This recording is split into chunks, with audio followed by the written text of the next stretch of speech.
BC సమన్వయ committee chairman పూర్ణచంద్రబాబు sir గారికి నమస్కారం తెలియజేస్తున్నారు. ముందుగా ఎందుకంటే ఈ వయసులో ఆయన ఇట్లా జిల్లాల వారీగా తిరగడం, ఆయనలో ఉండే ఆకాంక్ష పట్టుదల ఎంత ముఖ్యమైనదో మనమంతా కూడా గుర్తించాలి. ముఖ్యంగా మరి అలాంటి వాళ్ళు ఊరని వదిలి పిల్లలను వదిలి ఇట్లా ఇంత దూరావారం నుంచి వస్తున్నారంటే మనలో కూడా మార్పు రావాలి. మనలో కూడా ఎక్కడో ఒక చోట మార్పు వస్తుందనేది సత్యము. ఆ సత్యము మన సాధించే ప్రారంభం కావాలని కోరుతున్నాం. ఎందుకంటే మనందరికీ ఆయన ఒక పెద్దోడగా ఈ సంఘం సమన్వయ కమిటీని ఏర్పాటు చేయడం జరిగింది. మరి అదేవిధంగా ఆ సంఘానికి మన వడ్డే కులస్తుల నుంచి రమణ అన్న గారిని రాష్ట్ర కన్వీనర్గా తీసుకోవడం జరిగింది. మరి అదేవిధంగా చాలా కులాల నుంచి ఆ రోజు కో కన్వీనర్గా కూడా తీసుకోవడం జరిగింది. మరి ఈరోజు మనము ఒకసారి ఆలోచించాలి, ఈ అంశము ఎందుకు అవసరమైంది, ఈ అంశం ఏమిటి అనేది. ఇంతవరకు అందరూ కుల సంఘాలు పెట్టుకొని నడుపుకుంటున్నారు, ప్రజా సంఘాలు పెట్టుకొని నడుపుకుంటున్నారు, మరి ముఖ్యంగా బీసీ సంఘాలు పెట్టుకొని కూడా నడుపుతున్నారు. ఎప్పుడూ కూడా కుల గణ జనాభా లెక్కలు తీర్చాలి అనే అంశము ఎప్పుడు ఈ 30-40 సంవత్సరాల నుంచి మేము కూడా చూడలేదు. మేము కూడా అందులో భాగస్వామ్యమే.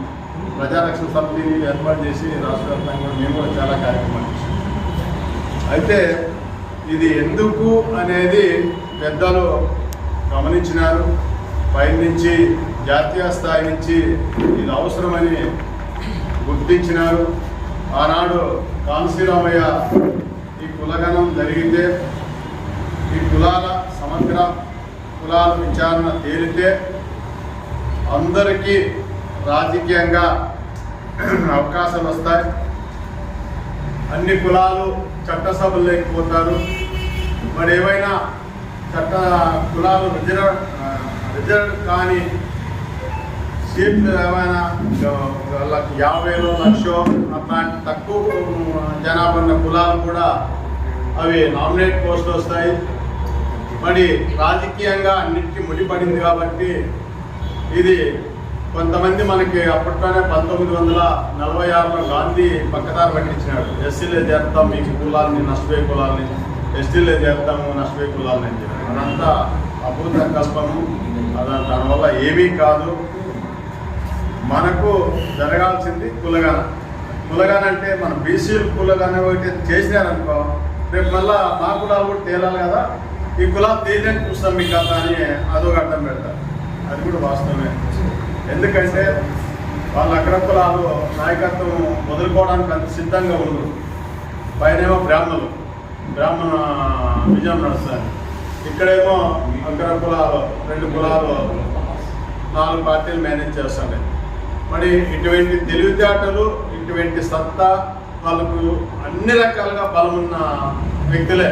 ఒక జనాభాలో తప్ప మిగతా అన్నిటికంటే బలమున్న వ్యక్తులు. అయితే ఎంత బలమున్న జనాభా ఉందో అది నిలబడదు.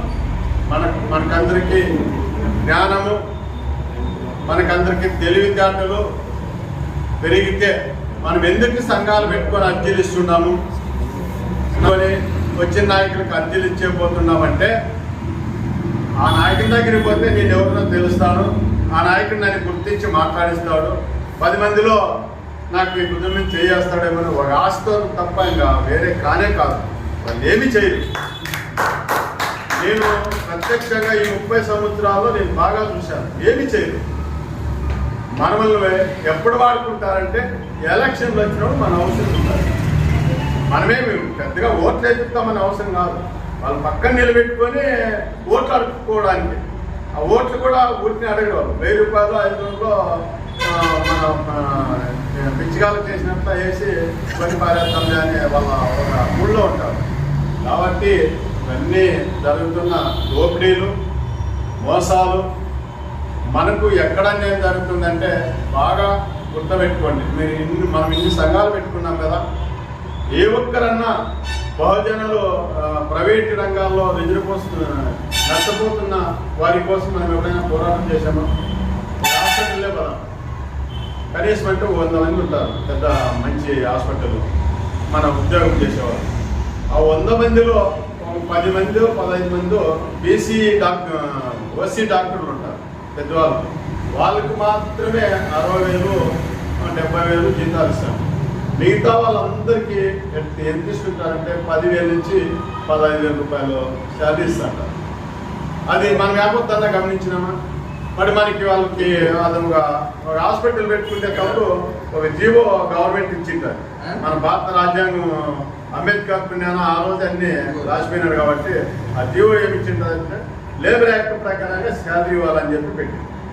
లేబర్ యాక్ట్ ప్రకారంగా శాలరీ ఇవ్వాలంటే ఎంత ఇవ్వాలా? ఇప్పుడు మన కేంద్రంలో ఇప్పుడు ప్రకటించిన ప్రకారంగా ఫస్ట్ 3 నెలలు లేదా 6 నెలలు 18,880 రూపాయలు శాలరీ ఇవ్వాలి. ఏ కస్టమర్కి వాళ్ళు కూడా టీలు అందించే వాళ్ళు కూడా నెల మంచి మంచి పదవులు ఉండేవాళ్ళు కాదు, కుక్కలు అందించే వాళ్ళు కూడా. మరి అది యా హాస్పిటల్లోనే ఇస్తున్నారా? యా ప్రైవేట్ కాలేజీలోనే ఇస్తున్నారా? యా దుకాణాల్లోనే ఇస్తున్నారా? మరి అదంతా ఎవరు పనులు చేస్తాండి? మన పిల్లలే కదా. మరి మన పిల్లల కోసం మన వ్యాపారం పోరాటం చేశామా? చేయడం లేదు. కాబట్టి మనకు అన్ని రకాలుగా మోసం జరుగుతుంది. తర్వాత మనం రాజకీయంగా విపరీతంగా నష్టపోతున్నాం. మనకు వచ్చే ఎమ్మెల్యే సీట్లన్నీ మొత్తం ఆ 2 సామాజిక వర్గాలు కొట్టుకుపోతాయి. ఈ జిల్లాలో కొంత ప్రజలు కొంత మెజారిటీ ఉన్నారు కాబట్టి వాళ్ళని కొంత గుర్తించకపోతే మా పార్టీ మురుగుడు ఉండదని పోటీ పడతారు. 2 పార్టీల దగ్గర పోటీ పడి వాళ్ళు ఎక్కడ వాలితే అక్కడ కొంత గెలుస్తామని ఆశ. కాబట్టి మన రాజకీయంగా చాలా నష్టం జరుగుతుంది. రాజకీయాలతో అన్నీ ముడిపడినాయి. మన ఇంటికి ఒక పెన్షన్ రావాలన్నా రాజకీయాలతోనే ఉన్నాయి. మన ఇంటికి ఒక రిటైర్డ్ అయినాక డబ్బు రావాలన్నా రాజకీయాలతోనే ముడిపడి ఉన్నది. మనకు ఒక చిన్న అటెండర్ పోస్టును ఒక స్కూల్లో చేర్పించాలన్నా కూడా రేపొద్దున రాజకీయాలతోనే ముడిపడి ఉంటాయి. ఒక ఎమ్మెల్యేనో ఒక ఎంపీ దగ్గరికి పోతే సార్ మా పిల్లలు నా హాస్పిటల్ ఎక్కడ చేస్తాను సార్ అక్కడ చేర్పించాను అట్లా బంగపోయి మొక్కి రోజు వస్తుంది. మనం ఎక్కడున్నాము? బీసీలో 60% ఉండామంటున్నాము, 54% ఉండామంటున్నాము. మనం ఏమైపోతున్నాము? మనకున్న పరిజ్ఞానం ఏమైతుంది? మనకున్న తెలివితేటలు ఎక్కడ పోతున్నాయి? ఎప్పుడు మన ఇంటిదే పట్టించుకుంటుంటే మనం అది రేపు పొద్దున మనమే సర్వనాశనం అయిపోతున్నామే. దీన్ని ఆలోచించరా? ఎందుకు ఆలోచించరు? మేము ఉద్యమాలు 30 ఏళ్ళ నుంచి మేము పోరాటాలు చేస్తున్నాం. ఎందుకోసం చేస్తున్నాము? అట్లా అందరూ కూడా ఇట్లా చిన్న మీటింగ్లు కాదు. మన బీసీలు మీటింగ్లు జరిగితే కనీసం అయితే 500 మంది నుంచి 1000 మంది ఉండాలి మనకి. అవి మన మీటింగులు. మనకి సిగ్గైతుంది 80% ఉండామని. 80% ఉండాలని చెప్పుకోవడానికి మనకి సిగ్గైతుంది. ఒక్కొక్కరు ఒక 5 మందిని పిలుచుకొని వస్తే ఇక్కడికి వచ్చింటే 15 మంది కనీసం ఎంతమంది అవుతారు? 75 మంది అన్న అవుతారు. ఆ రకంగా మనము చేయడం లేదు. ఏదో నన్ను పిలిచినారు నేను పోలానికి అనే కాలక్షేపం కోసము కాకోకుండా మనలో మార్పు రావాలి. మనలో కొన్ని త్యాగాలు జరగాలి. ఎప్పుడు ఏదో ప్రమాదం వస్తే 1000 రూపాయలు 1500 10,000 20,000 ఖర్చు పెడుతున్నాం కదా. అట్లా అనుకోండి ఒక మీటింగ్కి ఏమవుతుంది? ఒక 2,000 రూపాయలు మనవి కాదు.